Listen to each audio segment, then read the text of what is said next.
Let me start with a question most people avoid. If the world is full of opportunities, if information is everywhere, if technology has lowered barriers more than ever before, why is it that over 90% of people remain financially stressed, while only a small percentage ever reach true financial freedom? This isn't about intelligence, this isn't about talent, and it's not even about luck. Because across countries, cultures, and generations, the pattern remains the same. A few build wealth, most struggle. Today, we're going to talk about why. Not to judge, not to shame, but to understand the real differences, the invisible decisions and habits that quietly separate the wealthy from everyone else. Most people think poverty is a lack of income, but that's only the surface. True poverty is often a lack of long-term thinking, emotional control around money, and systems that support growth. Many people earn money. Very few know how to keep it, grow it, and protect it. Wealth is not created by earning alone. It's created by how money is treated after it arrives. One of the biggest differences between rich and poor thinking is time horizon. Most people think in weeks or months. The wealthy think in years, sometimes decades. Poor thinking asks, how can I feel better right now? Wealthy thinking asks, how will this decision affect me 5 or 10 years from now? This single difference changes everything. Let me tell you a story. A few years ago, I met two people who were the same age. Same education level, almost the same income. Let's call the first one Michael. Michael worked hard. He was reliable, responsible, and always busy. Every paycheck felt like proof that he was doing okay.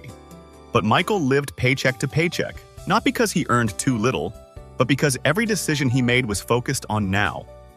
When he got paid, he asked himself, what do I need this month? What will make life easier right now? Vacations, upgrades, small comforts that added up quietly. Michael wasn't irresponsible. He was short-term focused. Now let me tell you about the second person. The second person, let's call her Elena, earned almost the same amount, but Elena thought differently. When she got paid, her first question wasn't, what can I buy? It was, what does this money need to become? She didn't live miserably. She didn't deprive herself completely, but she constantly asked, will this choice help me 5 years from now, or just tonight? This difference in time horizon changed everything. Michael optimized for comfort today. Elena optimized for freedom later. And freedom always takes longer to arrive. Here's the truth most people don't want to admit. Short-term comfort feels logical when life already feels hard. Michael grew up watching adults around him struggle. Money was stressful. The future felt uncertain. So when he finally earned his own income, spending felt like relief. It felt like, I deserve this. And he did, emotionally. But emotionally rewarding decisions are often financially expensive. Elena felt the same temptations. The difference? She didn't ask, do I deserve this? She asked, what does this decision cost my future self? That question is uncomfortable. Most people avoid it. There was a moment Elena once described that changed her relationship with money. She said, I realized money wasn't disappearing, it was being directed. Every dollar had a destination. Either it was building something or consuming something. Michael used money to relieve pressure. Elena used money to reduce future pressure. That's the difference most people never see until it's too late. Michael wasn't reckless, but when stress hit, his spending increased. When boredom hit, he upgraded something. When fear hit, he avoided looking at numbers. Elena did the opposite. When fear showed up, she slowed down. When stress increased, she reviewed her plan. When uncertainty rose, she learned more. We often think wealthy people are fearless. They're not. They're just trained to pause before reacting. Michael relied on motivation. When he felt inspired, he saved. When he felt tired, he stopped. Elena built systems, automatic transfers, clear rules, non-negotiable habits. She once said, I don't trust motivation, I trust structure. That one sentence explains why her finances stabilized, while Michael's stayed fragile. When markets fluctuated, when headlines screamed fear, Michael froze. He told himself, I'll wait until things feel safe. But safety never came. Elena prepared for uncertainty before it arrived. She didn't chase fast wins. She didn't bet everything.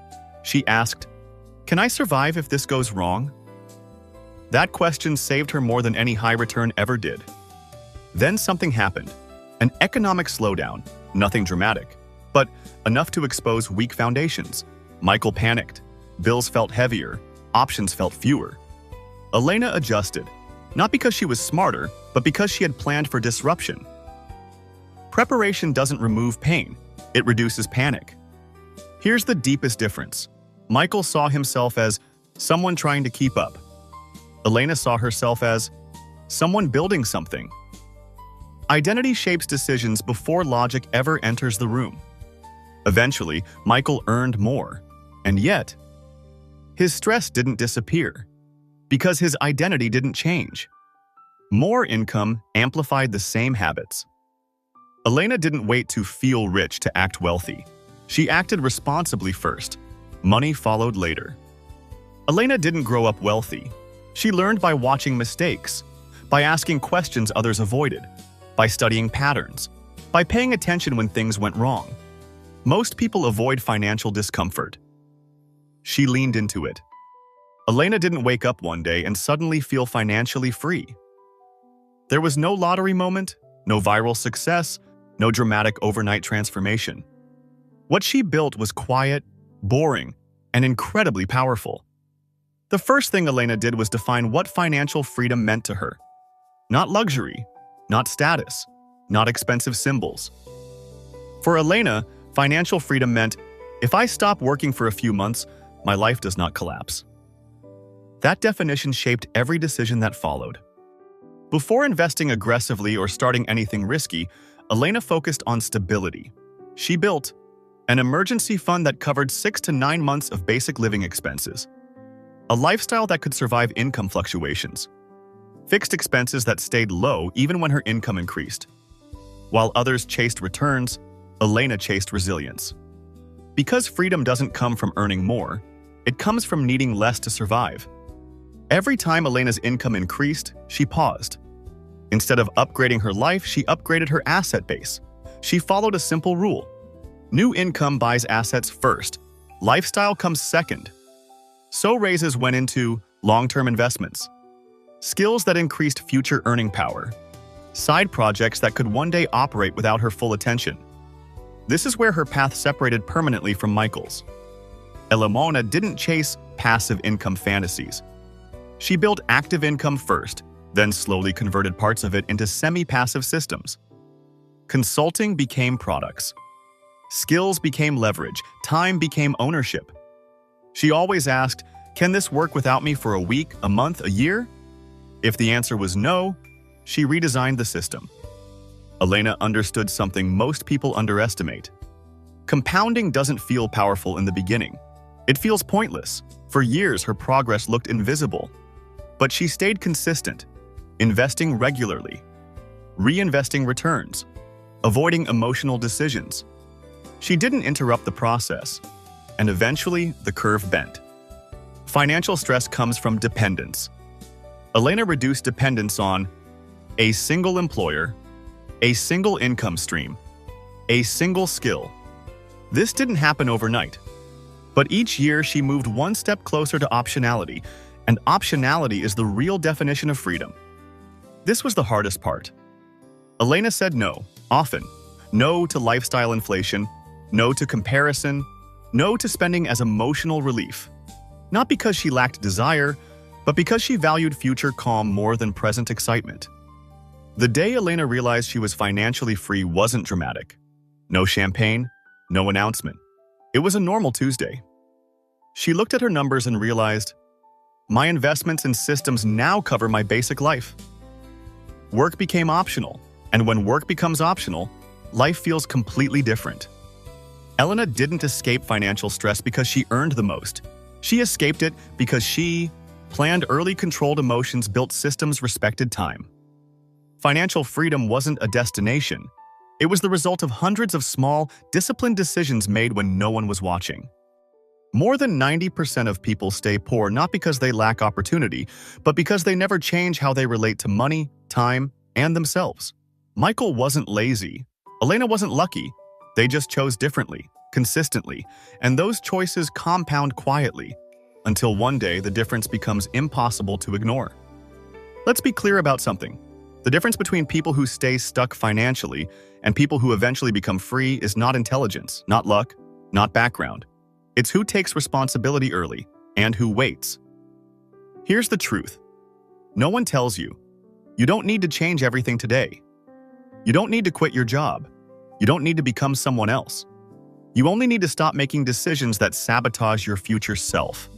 One habit, one system, one smarter choice. That's how momentum begins. Years from now, you'll look back at this version of yourself, and you'll either say, "I wish I had started sooner," or "I'm grateful I didn't ignore that moment." This can be that moment.